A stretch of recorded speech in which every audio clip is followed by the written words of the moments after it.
भीम ने जब ये जाना कि हमारे बड़े भ्राता वायुपुत्र महाबली हनुमान जी हैं, हृदय से लगा लिया। हनुमान जी को बार बार भीम स्पर्श करके प्रफुल्लित हो, महाभागवत है। हर समय हनुमान जी के रोमांच होता रहता है, अश्रु प्रवाह होता रहता है, और कोई न कोई गंधर्व, कोई न कोई ब्रह्म ऋषि भगवान का चरित्र सुनाता रहता है हनुमान जी को। ऐसे महाभागवत अद्वितीय है।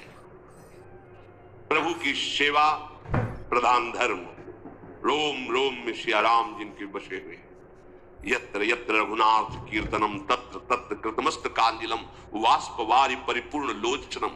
बड़ी अपार श्रद्धा है महाभागवत। जो हनुमान जी को किसी शक्ति विशेष का रूप देख करके फिर वो ये बात नहीं समझ पाता।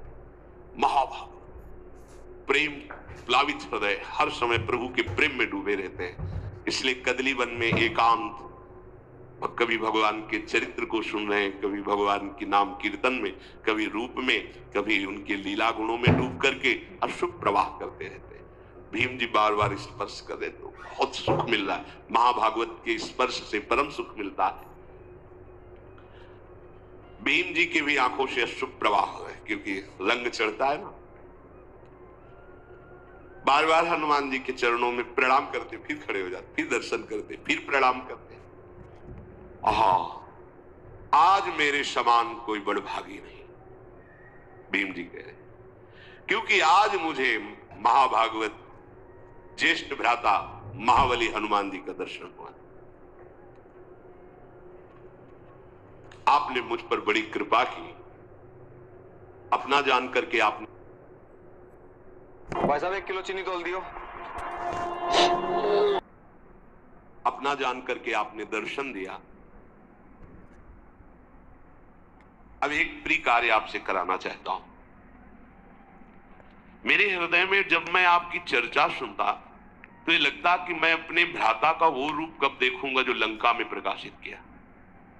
जिस रूप में जानकी जी के सामने, जानकी जी से कह रहे थे कि आप चिंता न करो, वाल्मीकि रामायण में, ये आपका दुख देख करके कहीं मेरा क्रोध ना उमड़ पड़े। मां, विनाश कर दूंगा इस लंका का यदि क्रोध आ गया, और मैं डर रहा हूं कि कहीं भगवान की आज्ञा का उल्लंघन ना हो जाए।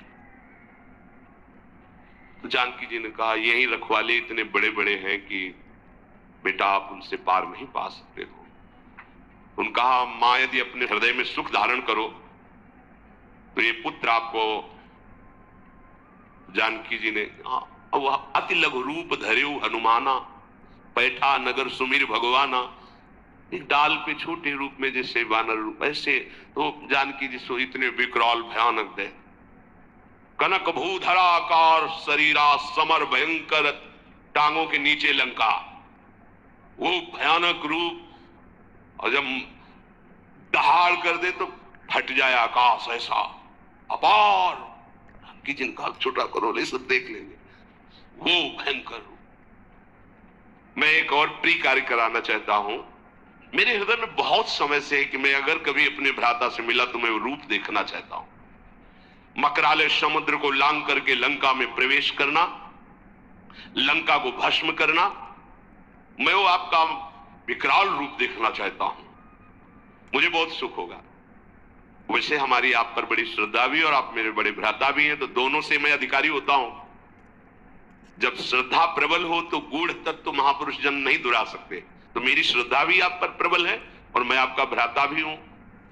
हनुमान जी हंस पड़े, कहा, भैया नहीं नहीं नहीं, उस रूप को तुम्हारे देखने की सामर्थ्य नहीं है। कोई भी त्रिभुवन में उस रूप को देखकर धैर्य धारण नहीं कर सकता। और फिर वो समय कुछ और था, अब समय कुछ और है। छोड़ो वो बात। देखो, युग धर्म का प्रभाव होता है। हनुमान जी महाराज ने कहा, वो त्रेता था, उस समय का प्रभाव कुछ अलग था।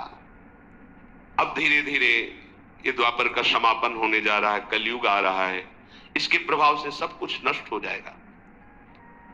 अब वो मेरे में सामर्थ्य कहां कि मैं रूप दिखा सकूं। इसलिए तुम ऐसा जैसे वो कह रहे थे मैं बूढ़ा हो गया हूं, कैसे उठूं, ऐसे ही छुपाना चाहते हैं कि काहे को भयभीत हो जाएंगे अभी देख के। पर्वत, नदी, वृक्ष, सिद्ध, देवता, महर्षि, ये सभी युग धर्म का अनुसरण करते हैं। युग धर्म के अनुसार शरीर, बुद्धि, बल, साधना बल, इन सब में न्यून या अधिकता आती है, जैसा समय होता है उसके अनुसार। तुम मेरे उस रूप के देखने का आग्रह मत करो, क्योंकि मैं भी समय का ही अनुसरण करता हूं। अब वो समय नहीं रहा रूप दिखाने वाला। भीमसेन ने कहा, प्रभु आप ऐसा समय को क्यों इतना बलवान बता रहे हैं, आप तो सर्व सामर्थ्यशाली हैं। हनुमान जी ने कहा, तात पहले सतयुग था, उस सतयुग में, उस समय में सबके अंदर धर्म था,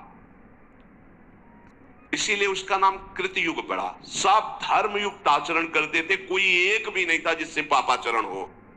मनुष्यों में सब धर्मात्मा थे और सब ध्यान परायण थे। सतयुग में प्रधान साधना ध्यान की थी। तदाकार वृत्ति प्रभु में कृतम एवं सर्व शुभम यस्मिन युगे कृतयुगे, जिसमें केवल शुभ ही शुभ धर्म में कर्म हो, उसका नाम कृतयुग मतलब सतयुग। कहीं भी किसी व्यक्ति में धर्म का ह्रास नहीं देखा जाता था। माता पिता के रहते हुए संतान कभी नहीं मरती थी, लेकिन समय का परिवर्तन सबका परिवर्तन कर देता है। धर्म का ह्रास होने लगता है, माता पिता के सामने बालक मरने लगते हैं। कृतयुग में कोई द्वेष नहीं करता था, भेदभाव नहीं था, किसी भी अन्न का दूध का क्रय विक्रय नहीं होता था, बेचना खरीदना ये सब। ये तो हम अपने बाल्यावस्था में भी ऐसे कुल में पैदा होकर दूध बेचता है, अपराध सा साबित होता था। गाय का जिसे दूध आदि, ये तो व्यवहार में बंटता था। 8-10 जैसे गाय है तो आसपास के 2-4 लोग दूध ले जाना, मठा ले जाना, ऐसे व्यवहार में, बेचने का नाम नहीं। दूध घी बेचना मतलब एक तरह से न्यून माना जाता था, ये ठीक नहीं है, वो अपने धर्म से नहीं चलता, दूध बेचता है, ऐसा माना जाता था।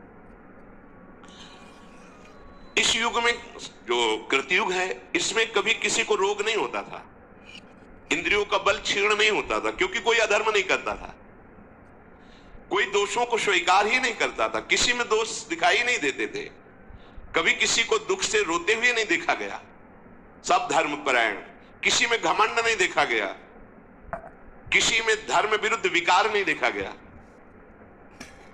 कहीं कोई कलह विग्रह झगड़ा ये सब नहीं देखा गया।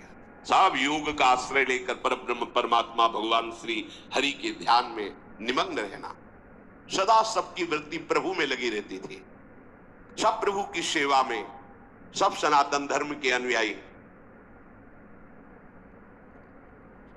अब जब त्रेता लगा तो उसमें एक चरण का धर्म का नाश हो गया, भगवान की उपासना भी